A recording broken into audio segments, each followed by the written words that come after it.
No masculino e feminino, eles chamam de neocopulvoplastia, com bons resultados cirúrgicos, ou então neofaloplastias, né? Então, essas cirurgias de mudança de sexo, né? Elas também são baseadas nos princípios da dignidade da pessoa humana, proibição de discriminação, intimidade, vida privada, né? E aí a ministra Ellen Grace já tem decisões sobre isso, e tudo isso aí, claro que isso não é regular, isso não é feito todos os dias, mas o SUS é obrigado a fazer essa cirurgia de transgenitalização para atender os interesses, né? Inclusive o Supremo entende como uma entidade familiar uma família que tenha um transexual, que não há problema nenhum, tá certo? O mais importante é que o nome social, lembrei, o nome social que eu tinha falado na hora passada, hoje vai ser chamado, né? Mas que não é uma doença, é uma condição pessoal que não que fala em cura, mas sim proteger essas pessoas que são descriminalizadas, estigmatizadas, né, na sociedade, em acordo com, inclusive, banheiros com acesso ao público, né, mesmo sem a cirurgia de transgenitalização. A ideia é que o Estado reconheça essas pessoas, receba essas pessoas e as pessoas respeitem essa situação, tá? Então ele pode mudar o nome, né? Ele pode mudar o seu gênero lá no cartório, tá certo?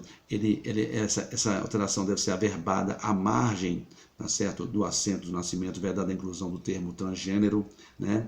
Não será colocado nenhum tipo de observação, tá certo?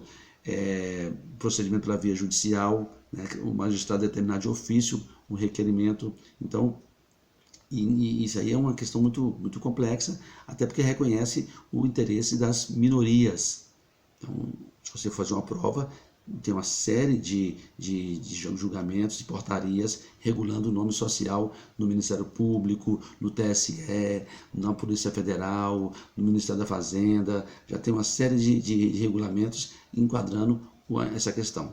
E como agravante ainda, o Supremo enquadrou, né, no mandado de injunção 4.733, a homofobia e a transfobia como crime de racismo, porque o legislativo já vinha demorando demais para fazer esse reconhecimento, para criar essa norma que regulasse isso, e o Supremo resolveu criar um tipo penal.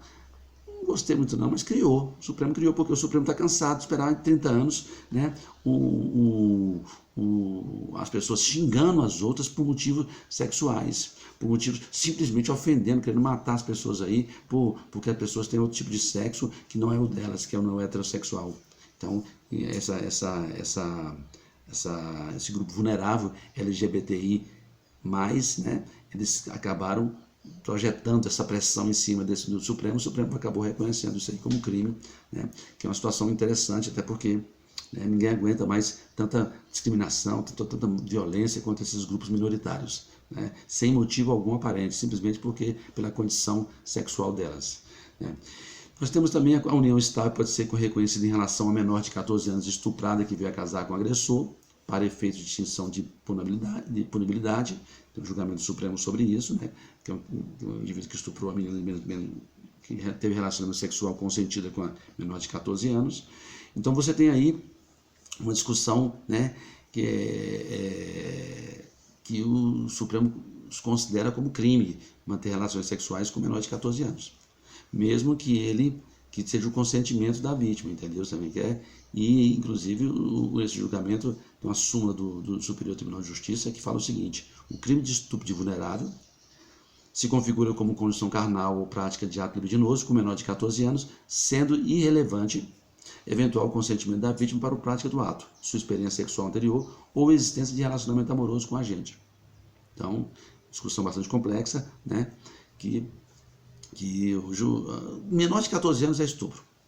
No STJ a jurisprudência é muito pacificada em relação a isso, tá certo? E aí manteve condição carnal com menor de 14 anos, vai ser tipificado como estupro. Até porque a menina não tem um corpo preparado ainda. Mas ela sabia, ela no interior, não existe isso. A lei é clara e você tem que saber porque você está entrando numa fria. Daqui a pouco a gente continua falando um pouco mais sobre família.